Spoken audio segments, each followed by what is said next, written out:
Hello everyone, welcome back to the channel. Today we'll see the application of derivatives. In the last video we've talked about derivation from first principle. Now we'll take some of the problem and solve through using the derivation formula. Last video we derived the formula of derivation and what is the derivation. Now today we'll use this concept and solve some real life problems. We call it derivation differentiation is because it calculates the rate, the change rate between of two variables. Let's say there's one function between y and x, right, and it's increasing. But what is the rate it is increasing? To calculate at instantaneous point, we differentiate it by using first principle. I've shown why we do that and why we use those formula. So let's talk about some of the problems. So problem 1 is the population growth. Okay, so how generally population grow is that one parents, two people married, and opportunities are good, so they had three kids, and then kids they married with, let's say, this couple's children. They have three daughters and three boys.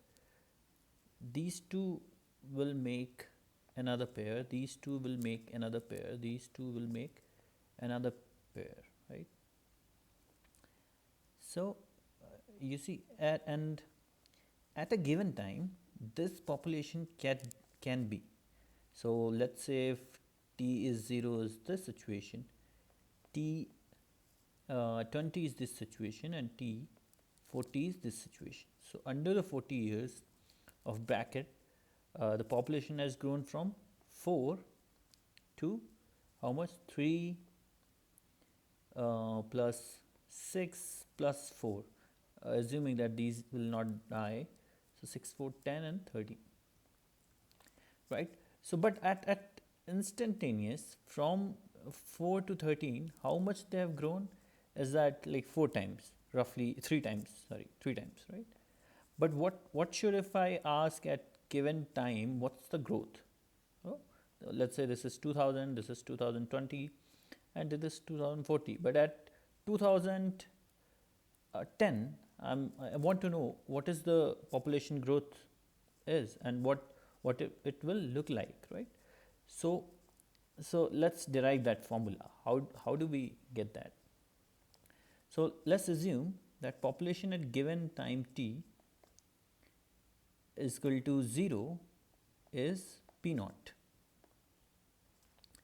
and the final population at time 40, it's p40, right?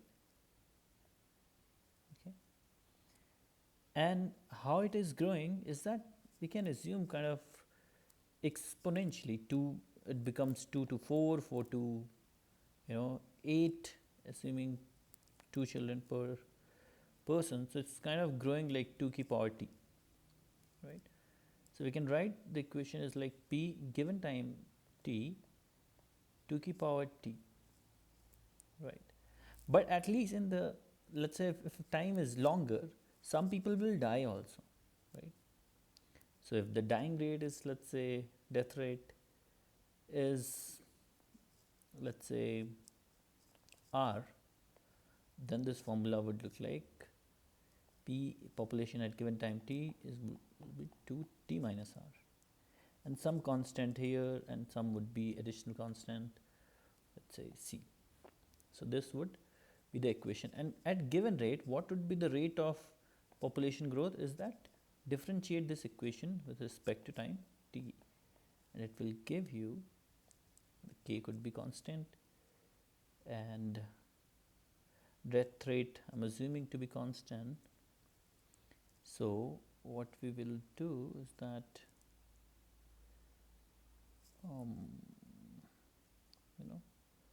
it's 2 ki power t would become like 1 2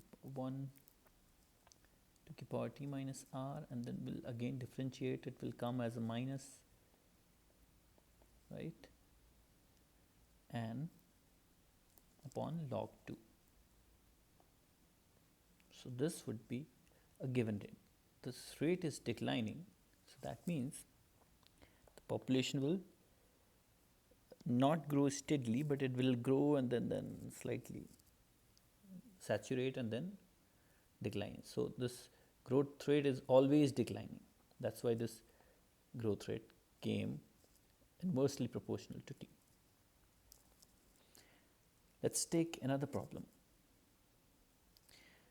Today, when I was standing on top floor, I could see a lot of earth in front of me, right? I could see 5 kilometers. And when I'm standing, I roughly can see 2 to 3 kilometers, right? So if we increase our height, or if we um, stand on a building, we can cover most of the area. So I was wondering how far we can, see.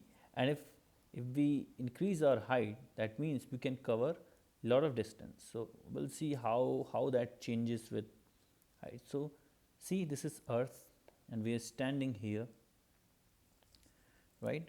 What happens, we can't see after so many distance because Earth is curved, so some of the lights will not come to.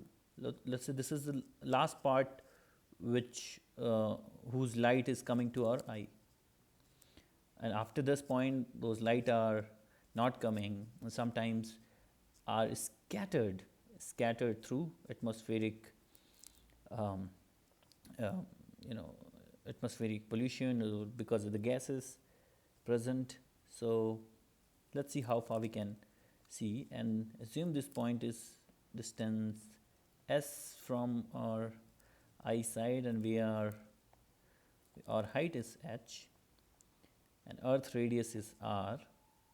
This would be tangent, and it will be making 90-degree angle from this point, and this would be again radius r, right? So to calculate s, we can say that that s square would be r plus h square minus r square, right? And from here we can say we will get 2rh plus h square. And since r is very higher than h, we can say this h is negligible in front of 2rh. So what we will do is that s is equal to 2rh. So if we increase the h, right, our sightedness will increase. So let's say if we stand, we can see 5 kilometer, we can cover 25 kilometer square area we can see. If we increase the height h, let's say from 10 meter to 100 meter, then 10 times we can see more. That would be 250 kilometer square if we increase the height to 100 meter, which would be roughly,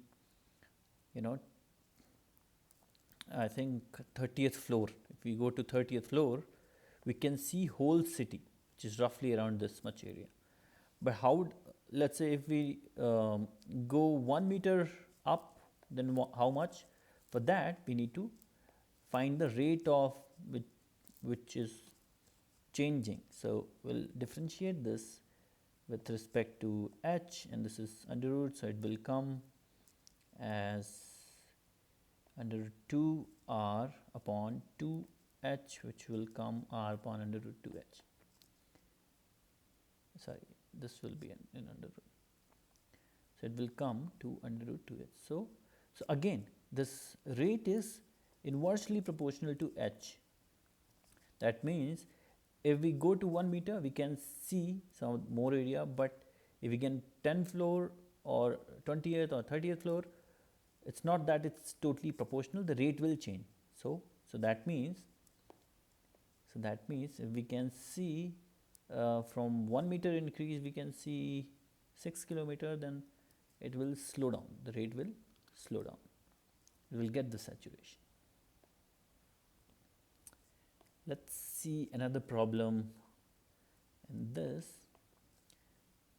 Let's assume there is one tank, okay, it's conical inverted, right, and the water is filled, right, and here we have a tap, okay. um, assuming this radius would be r, height of the water would be h, we want to know, and let's say assume angle is theta, and this this falling rate q, which is nothing but volume upon time, is constant. So how much height it will deplete, um, let's say, now the change won't be constant. So let's say it came from 10 meter to 5 meter, then what would be the rate of change of the height? So to find out that, we need to find out the volume, which would be 1 by 3 pi r square h. Now we have to convert all variable into 1. So r and h would be tan theta, and r could be h square tan square theta, which would be h square and then tan square theta. We can put h square in front, and then there would be another h, sorry. So it will become h cube, and then tan square theta into pi by 3 would behave like a constant, and if we differentiate it with respect to time, it will come 3h square into dh by dt, and we can assume this has constant k, and this is nothing but a q, and 3h square. We need to find out what is the change rate of height. Given that h conditions, we can find out k, and find out and put the h at 5 meter and see what is the rate of change of height. So it depends again inversely to the h square. So what does that mean? If the height changes fastly, the rate of height change would not be constant. So it depends totally on the at which height it is, right? So that justifies that volume would decrease faster. Since here the volume is more, so height would decrease lesser.